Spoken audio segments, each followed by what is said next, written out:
Right, ready? Hello and welcome to another video. So today we're going to talk about fire lighting. Now there's one thing that I see people getting wrong all the time, and it really makes fire lighting really tricky for them. Something that I've fallen foul of quite a few times, but it's really with a really simple adjustment, just one quick tip, and you'll be able to light fires pretty much anytime, anywhere, even in the pouring rain, as long as you use this rule. If you're interested to learn more, keep watching.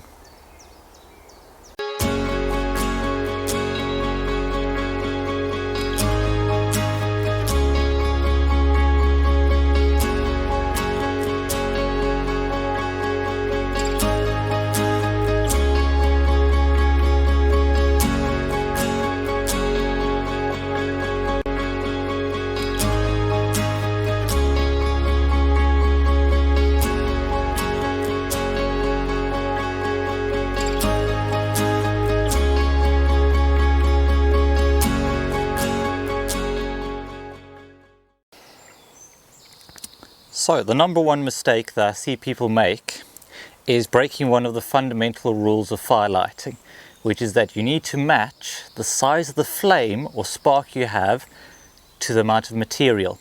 What I see most people do most often is they get their tinder in there, they get their bundle of sticks ready, they go, okay, I'm going to light that.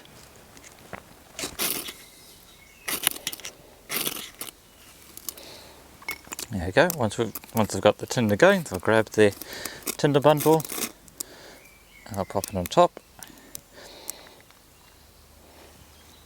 And there won't be enough small fine twigs in there to catch light, so they either smother it or it'll kind of go a bit of a lackluster performance. But what you really should be looking for is something like these birch twigs. Really fine twigs, so thinner than matchstick size is ideal for your initial tinder bundle.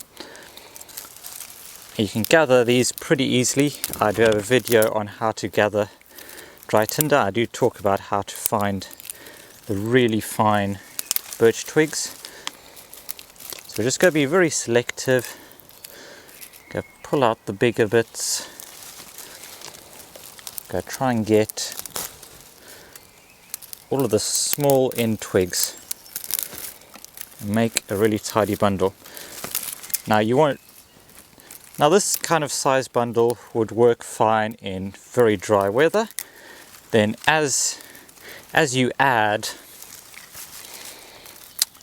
complicating conditions, so if it's cold, you double it. If it's wet, double it again. If it's cold, wet and windy, then you want a real big mass of twigs.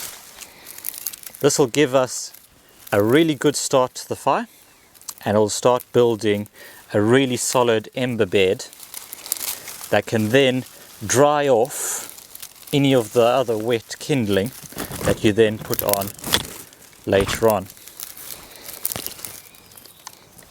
So we're going to get our birch bark.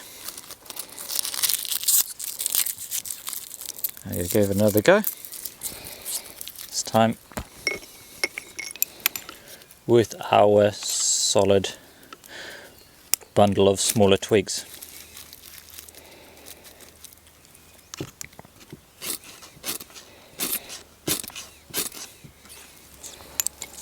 There we go. We just pop this on. We want to remember to leave a bit of an air gap. Just go hold it there and wait until the flames have worked their way up through the layers. So it's catching just on that bottom layer now.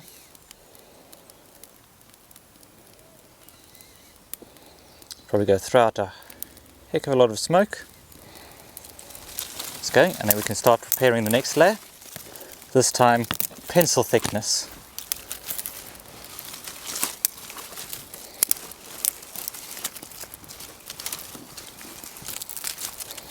So birch is really good with this. The natural tannins and the bark make it a superb kindling even in the wet.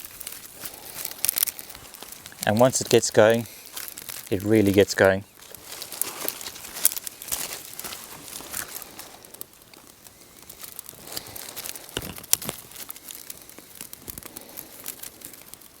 See the flames, once the flames have risen higher than the current level of kindling, we can add another layer. Might not look like much, but there is a good bit of embers starting to be built at the bottom there.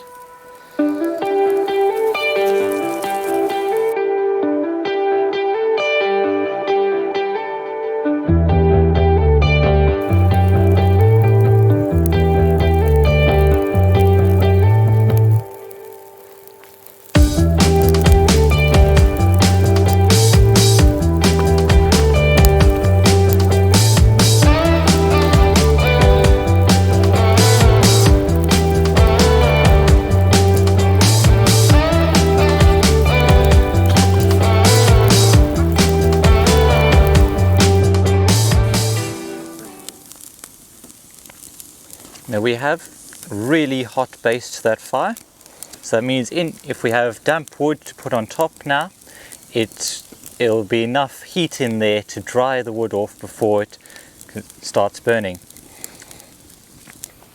In the end, fire lighting just comes down to having the right fuel and the right amount of flame at the right time, and understanding the needs of fire. So this early stage of the fire, it needs lots of that fine kindling. As you build up, as the fire grows, you can start adding more and more fire. But it's really critical to start the fire off with that thin bundle of really fine twigs. So you have it, have a go, light some good fires, and I'll see you in the next video.